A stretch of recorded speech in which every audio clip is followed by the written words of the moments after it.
저는 척수성 근위축증이라는 희귀 질환을 앓고 있는 25 정혜인입니다.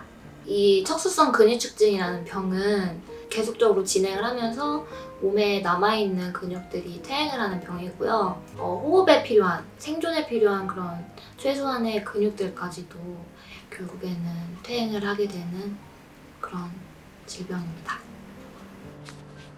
평소에 집에만 계시는데 심심하거나 그러진 않으세요? 사실 외출이랄 게 쉽지 않으니까 또 이동하는데 또 제약도 많고 그리고 저를 도와주는 분이들 있어야 되잖아요.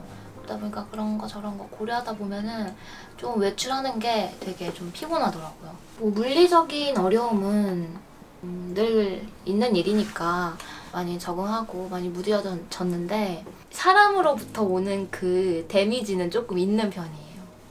이제 지하철이나 아니면 뭐 엘리베이터를 탈 때 있어서도 같이 타시는 어르신들이 조금만 더 비켜주면은 조금 더 안쪽으로 들어가 주시면은 제가 충분히 탈 수 있는데 제가 타면 이제 또 뭐 자리도 더 협소해지고 불편함이 있으니까 일부러 안 비켜주시는 거예요. 그 문 앞에서.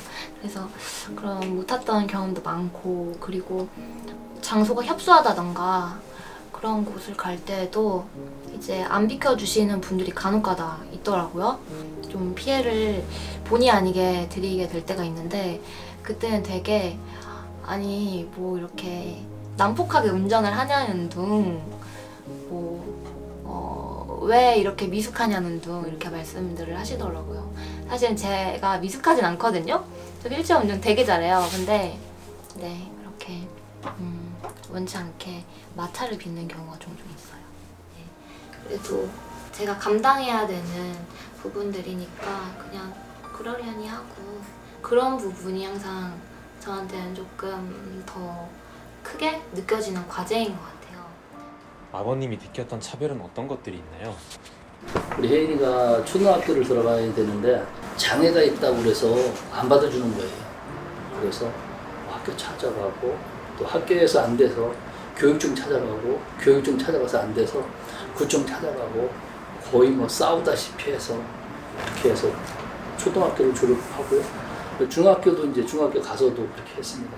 혜인이 때문에 휠체어를 타고 다니고 그런 장애를 가진 친구들이 반이 그냥 그 1년 사이에 배로 다 늘어나가지고 일반 그 선생님들은 좀 불편해하고 싫어한 적도 있어요. 하여튼 그렇게 해서 장애를 가지고 있었던 친구들이 좀 혜택을 보고 좀 그렇게 했던 것 같아요. 하여튼 뭐 부모는 다 그런 것 같아요. 제가 혜인이를 케어하고 혜인이를 위해서 그렇게 했던 것처럼 본인들이 해주실 수 있는 최선의 그거를 해주셨겠구나 그런 생각을 해요. 힘들지만 그런 뭐 아이들이 이렇게 커가는 거 보고 그러면 정말 감사하고 또 결혼 잘했다는 그런 생각도 들어요.